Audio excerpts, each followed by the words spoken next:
Voltamos a apresentar Conexão Metropolitana. Estamos de volta para o segundo bloco do programa Conexão Metropolitana, que hoje recebe aqui na nossa sala de bate-papo o ex-vereador, presidente do PSB de Itanhaém, empresário no município, Marcelo Strama. Strama, recentemente nós tivemos aí em Itanhaém, no final do ano passado, você me corrija se eu estiver errado, o Tribunal de Contas rejeitou as contas do atual prefeito João Carlos Forcel.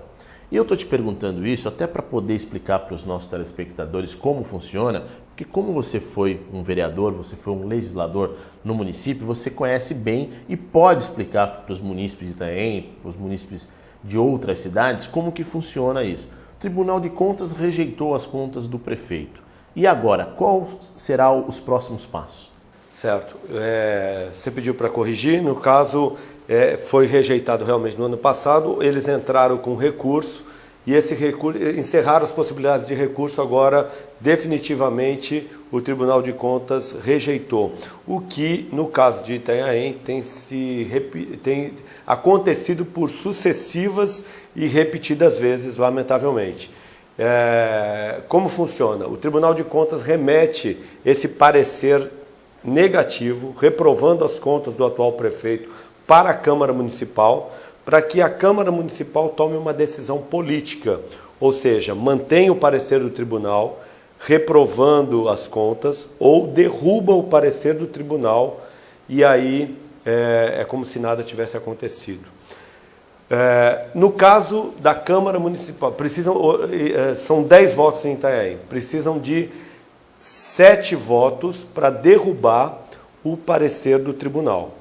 Nós temos conversado com alguns vereadores e nós temos entendimento de que o governo não terá 7 votos para derrubar o parecer, de modo que o parecer do Tribunal de Contas, pelo desejo dos vereadores, por terem dado a oportunidade do atual gestor se corrigir ao longo de 7 anos, e isso acontecer, como eu já disse, por sucessivas e repetidas vezes, o entendimento de alguns vereadores é de que deve manter o parecer do tribunal. Agora, Marcelo, você, como eu disse, como já passou pela Câmara Municipal de Itanhaém, o que leva, ou o que levou, né, no caso dessas contas do prefeito João Carlos Forcel, a ser recusadas pelo Tribunal de Contas? Elas foram reprovadas, no caso específico, tem uma série de apontamentos. Um deles, com bastante relevância, é o endividamento do município de Itanhaém.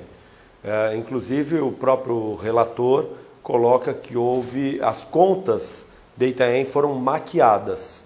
Portanto, houve essa reprovação e vai ser, além desse envio à Câmara Municipal para tomar decisão política, no caso da votação, essas contas também são encaminhadas ao Ministério Público para apuração de eventual ilícito criminal. Agora, pelo que você falou, então, a Câmara ela pode sim vetar o Tribunal de Contas e votou, tiver a maioria, tiver mais de 7 votos, está tudo lindo, maravilhoso. Aí eu te faço uma pergunta, não só você, como morador, como munícipe de Itanhaém, como ex-vereador, e principalmente aos munícipes de Itanhaém. Se for realmente passado pela Câmara, tudo bem, está tudo lindo, politicamente falando, maravilhoso. A sociedade de Itanhaém, como que ela vai poder aceitar uma situação dessa e responder de alguma forma? Olha, a sociedade cada vez mais quer gestores comprometidos com as causas públicas. A sociedade cada vez mais quer gestor que coloca os interesses coletivos acima dos interesses individuais. E a sociedade tem acompanhado de perto, particularmente em relação a esse assunto do Tribunal de Contas, a gente verifica o interesse da população acompanhar, querer saber a data onde vai ser votado, acompanhar de perto, que seja uma votação clara, que seja uma votação pública, para que todos os moradores possam acompanhar, que seja aberto, não seja secreto, que seja em respeito ao povo de Itanhaém, para que cada vereador possa dar o seu voto e justificar o seu entendimento, o porquê mantém o parecer do tribunal ou, no entendimento de qualquer um, eventualmente, o porquê que é derrubar o parecer do tribunal. No caso de se manter o parecer do tribunal, aí é aquela questão bem conhecida, onde o gestor que tem a conta reprovada e mantém esse parecer pela Câmara ou pelo Parlamento, em caso de outras esferas, o prefeito fica inelegível por 8 anos. Agora, no caso do atual prefeito João Carlos Forcel, ele não pode ser candidato à reeleição, né, porque ele está em seu segundo mandato. Você acha que devido a isso ele não vai fazer muito esforço, muita articulação nos bastidores para que a Câmara dos Vereadores possa vetar ou não? Eu creio que nenhum... Ele está trabalhando para isso? Eu creio que sim, eu não tenho acompanhado, não tenho ligação com o atual governo, mas a gente supõe que nenhum prefeito quer... manchar a sua imagem. Quer ter essa questão ligada ao seu currículo, vamos dizer assim, né? Bom, vamos aguardar, né? Eu espero que tudo seja resolvido da melhor maneira possível e desde já eu deixo aberto aqui as câmeras, os microfones para o João Carlos Forcel poder vir falar. Por várias vezes ele foi convidado a vir no programa e nós estamos aguardando uma visita do prefeito. Milton, você sabe que é interessante, a gente falava de interesses públicos, acima de interesses individuais, etc.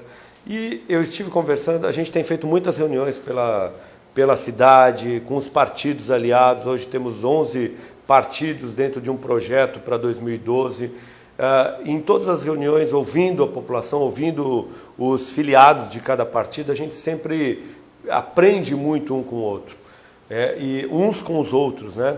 E esses dias teve lá um motorista de ônibus, amigo nosso, e ele dizia que nos bairros mais simples da cidade ele encontra muitas vezes um estudante que desce do ônibus, ele faz transporte escolar, desce do ônibus com um tênis, a mãe está esperando com outro filho que vai no outro período para aquele que desceu do ônibus deixar o tênis para ele poder para o outro filho ir para a escola também com aquele tênis que ele deixou e ele vai embora descalço.